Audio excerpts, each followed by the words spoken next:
The sound of the kettle boiling was the only thing alive in the kitchen that morning. Clara sat at the table, her fingers dancing across her phone screen, a faint smile tugging at the corners of her mouth. She hadn't looked at me, hadn't even acknowledged I was there. I stood by the sink, holding an empty mug like some unwanted guest. I wanted to scream. I wanted to smash that phone, to ask her who made her smile like that, because it sure as hell wasn't me anymore. But instead, I just stood there, frozen, pathetic. The truth was, I was terrified of the answer. Weeks. That's how long it had been since she'd spoken to me like I was her husband.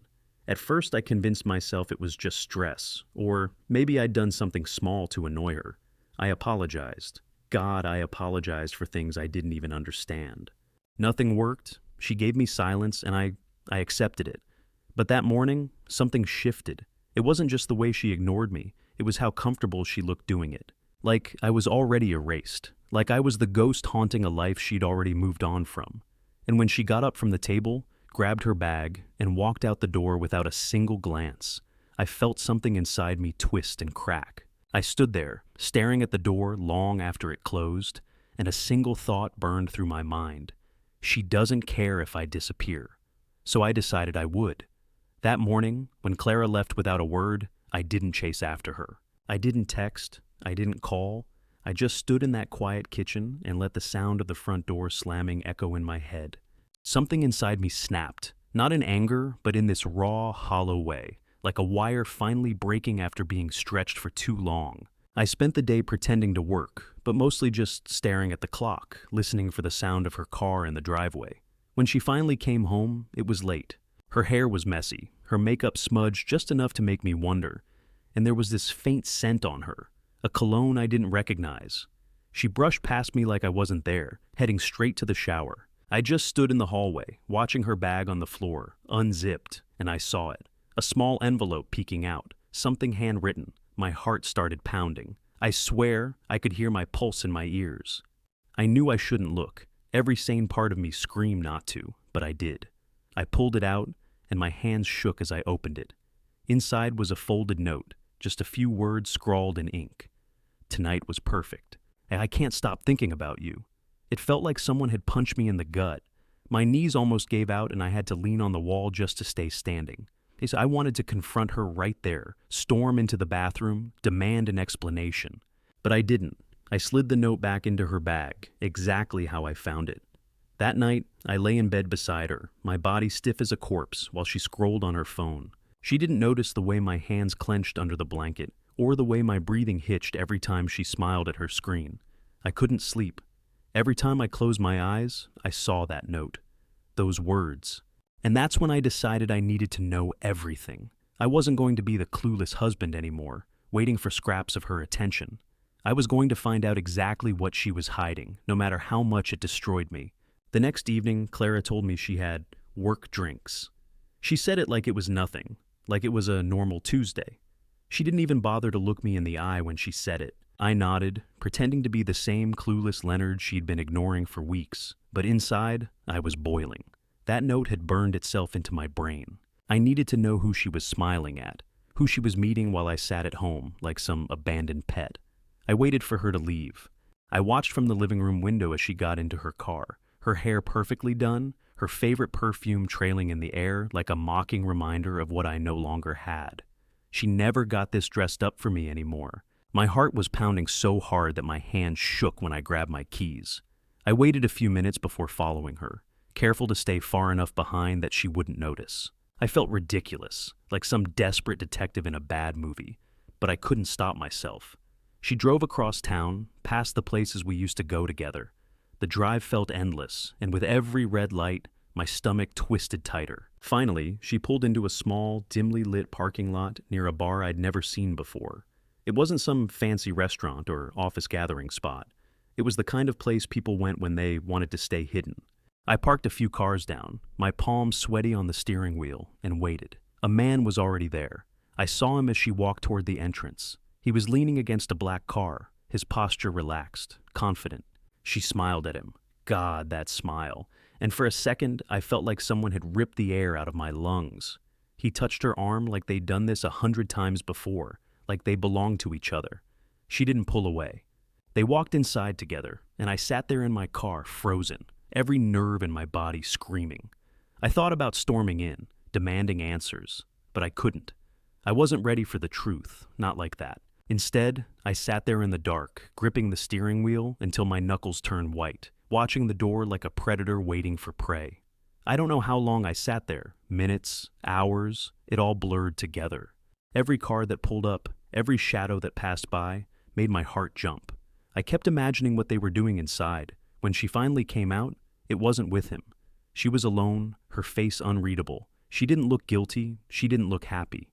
Just distant. And that scared me even more. She got in her car and drove home like nothing had happened. Like she hadn't just shattered my world. I didn't follow her right away. I sat there, staring at that bar, my mind spinning. Who was he? What was she hiding? That night, I didn't sleep. I lay beside her, listening to the sound of her breathing, wondering if she was dreaming about him. My chest felt like it was caving in. I needed proof. I needed to know the whole story. And deep down, I knew that this was only the beginning.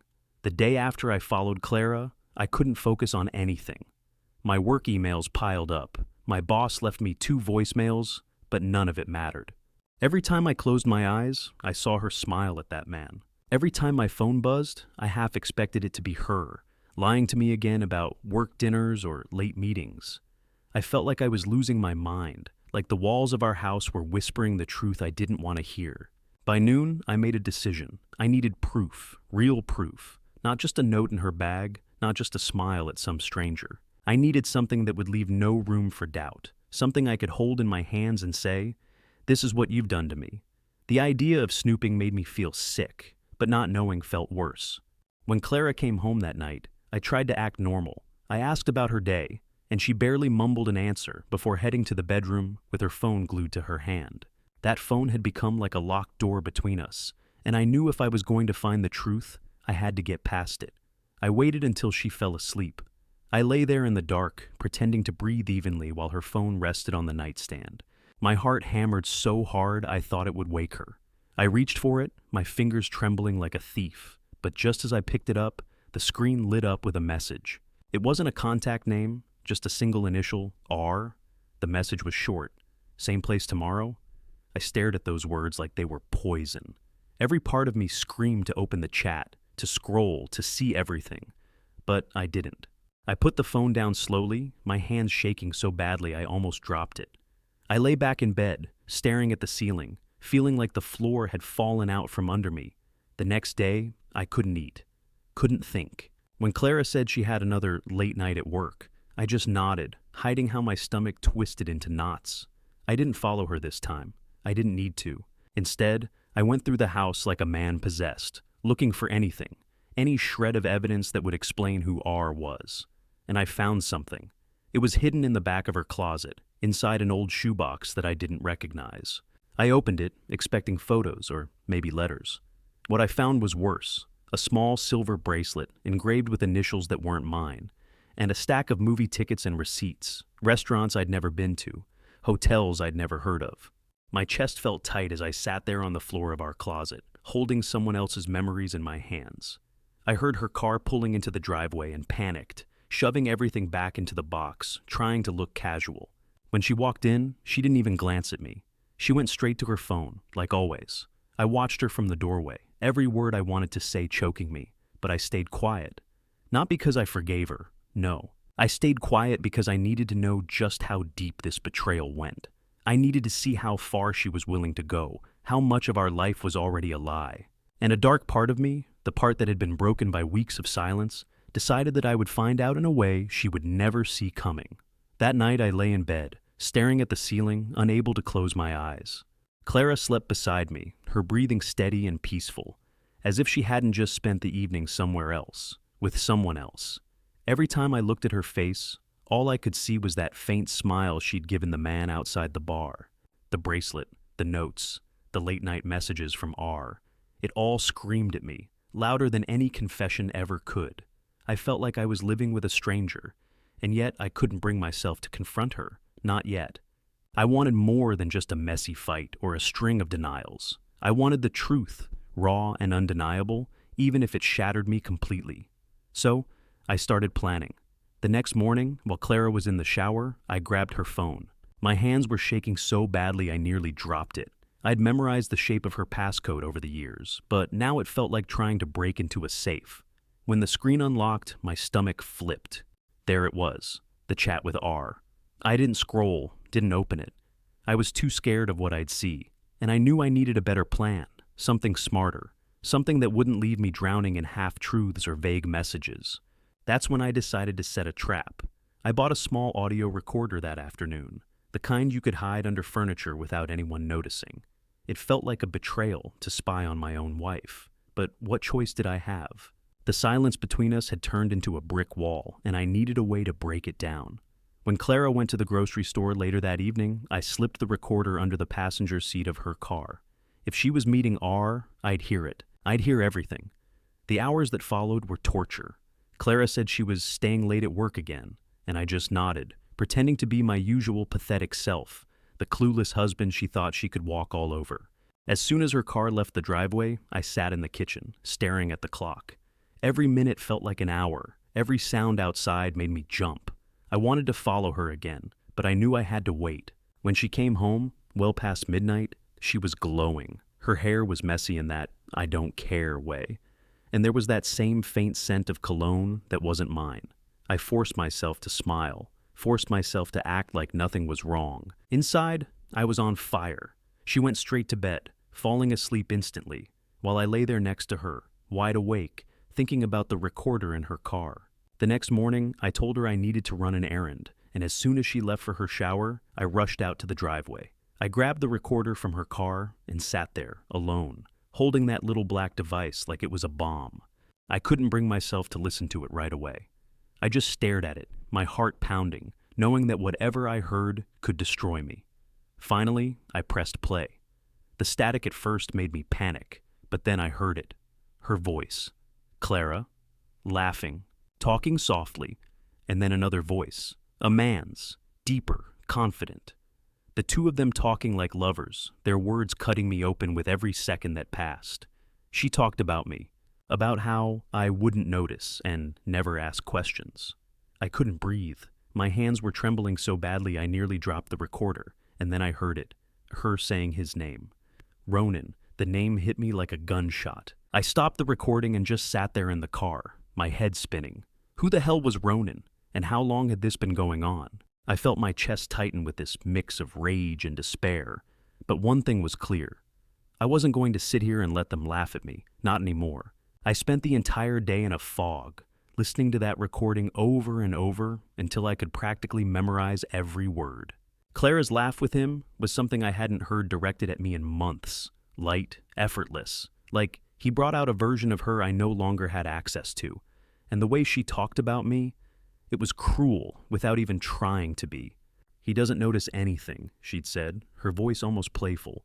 Leonard just stays home, staring at his laptop like the world isn't happening around him.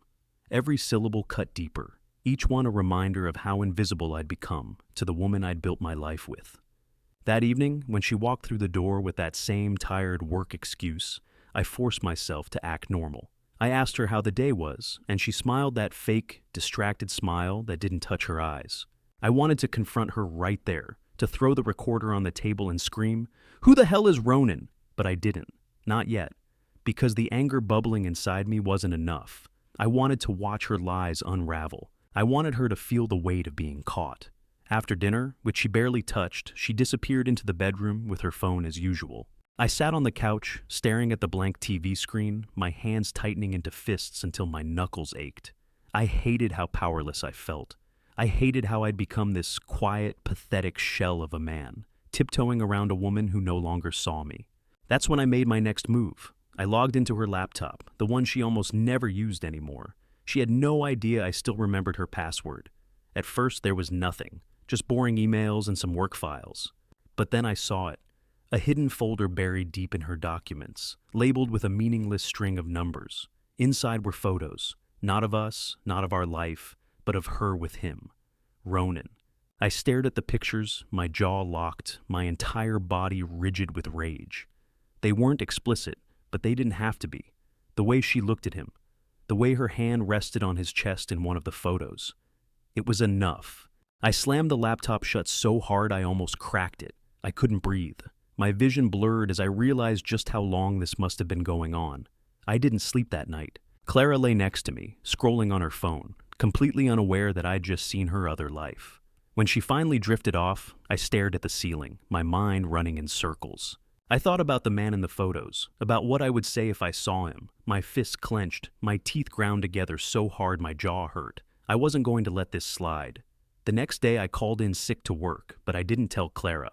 I watched her leave for work again, and instead of following her like before, I went digging deeper. I tracked Ronan down. I won't say how, but I found his social media, his face. This smug, perfectly groomed guy who looked like he stepped out of some magazine. Everything about him made me hate myself more. He was everything I wasn't. Confident, sharp, probably exciting. I stared at his pictures for what felt like hours, my anger building with every click. This wasn't going to end with me hiding in the shadows anymore. I was done being quiet. I was done being the weak one. I didn't have a plan yet, but I knew one thing. I was going to make them see me, make them understand just how much damage they'd done. By the time Clara came home that night, I'd already decided that the next step would be mine. And this time, I wouldn't just be watching. I was going to make her talk, whether she wanted to or not. I didn't wait for the perfect moment anymore. That evening, as Clara walked in, tossing her keys on the table like she always did, I felt this surge of determination pulse through me. She looked at me with that distant, polite expression she'd been wearing for weeks, like I was just part of the furniture. Something inside me snapped. I couldn't take it another second. "Who's Ronan?" I asked, my voice steady but low, almost too calm. Her head jerked up so fast that for a moment I thought I'd startled her. Her eyes widened just a fraction, and I caught it, the flicker of fear, the tiniest crack in her mask. What?" she stammered, but I could see the wheels turning in her head. She wasn't confused, she was calculating. "Don't play dumb, Clara," I said, stepping closer. My voice was shaking now, but not from fear. Pure anger ran through every word. "I know about him. I know about the bar. I know about the bracelet. I've heard the recordings. I've seen the photos. You're not going to stand there and lie to me anymore." Her face went pale. For a moment, she said nothing, just stared at me like I'd grown a second head. Then she laughed, this cold, brittle laugh that wasn't her at all. "You went through my things?" she asked, her voice sharp, defensive. "You spied on me?" I felt the air leave my lungs. "That's what you care about? That I caught you?" I could feel my heart pounding against my ribs as I took another step forward.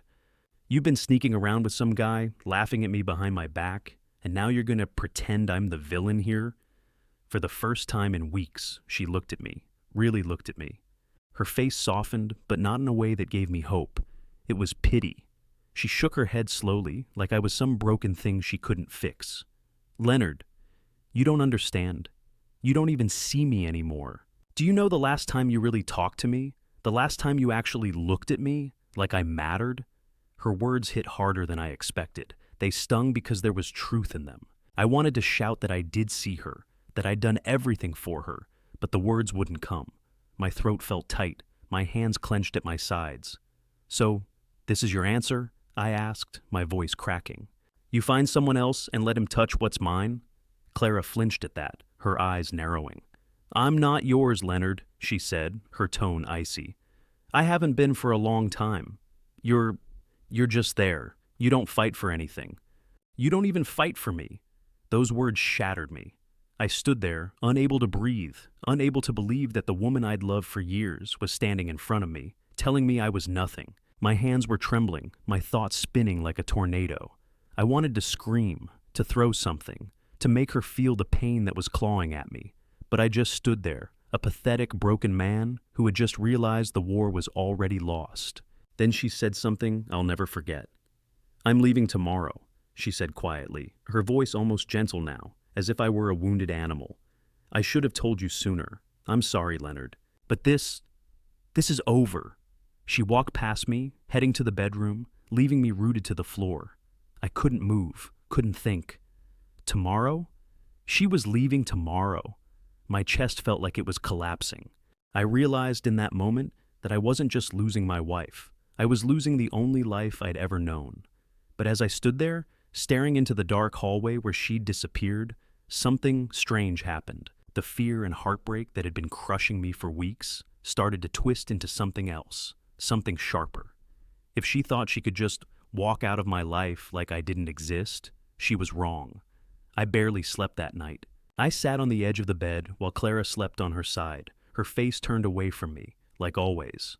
My mind was a storm, anger, grief, memories of all the moments we used to share. I wanted to hold on, to fight, to beg her not to leave. But somewhere around dawn, a strange calm came over me. I realized I had been clinging to a version of Clara that no longer existed. She had made her choice, and the more I fought it, the more I was losing myself. When the sun came up, I made coffee, just like every other morning. She walked into the kitchen, looking surprised to see me calm, maybe even expecting another fight. But instead, I smiled. It wasn't forced this time. For the first time in weeks, I wasn't pretending. I was ready to let go. "I heard you," I said quietly. "Last night. You said it's over, and you know what? You're right. I don't want to keep living like this, Clara. I deserve better than silence and lies, so if you want to leave, I won't stop you." She stared at me for a long moment, as if waiting for me to explode or break down. When I didn't, her shoulders dropped, and for a second, I saw something like guilt flicker across her face. But I didn't care anymore. This wasn't about her anymore. It was about me. I grabbed my keys, my jacket, and walked out the door, not in anger, but in freedom. The air felt different that morning, lighter. I didn't know where I was going, so I just drove. The road stretched out in front of me like an invitation. I realized I'd been living in a cage of fear, waiting for her to see me again, when what I really needed was to see myself. For weeks after she left, the house was quiet, but it wasn't the suffocating silence it used to be. It was peaceful. I started going on morning runs, something I hadn't done in years. I reconnected with old friends. I even picked up my guitar again, the one gathering dust in the corner since the day we moved in together. Every day I felt pieces of myself coming back, pieces I'd forgotten I even had. Then one evening, I met someone, not in some dramatic movie-like way. It was simple. I was in a bookstore, of all places, and I bumped into a woman named Elise. She was nothing like Clara. She was warm, curious, full of laughter. We talked for hours that day, like we'd known each other for years, and for the first time in a long time, I didn't feel invisible. I felt alive. Looking back now, I don't feel anger toward Clara anymore. I understand that sometimes people grow apart, and sometimes we don't notice it until it's too late. But losing her wasn't the end of me. It was the beginning. It forced me to wake up, to fight for myself, to remember who I am without someone else defining me. If there's one thing I learned, it's this. Sometimes the best thing you can do is walk away, even when it hurts. Because on the other side of that pain, there's something stronger waiting. There's you.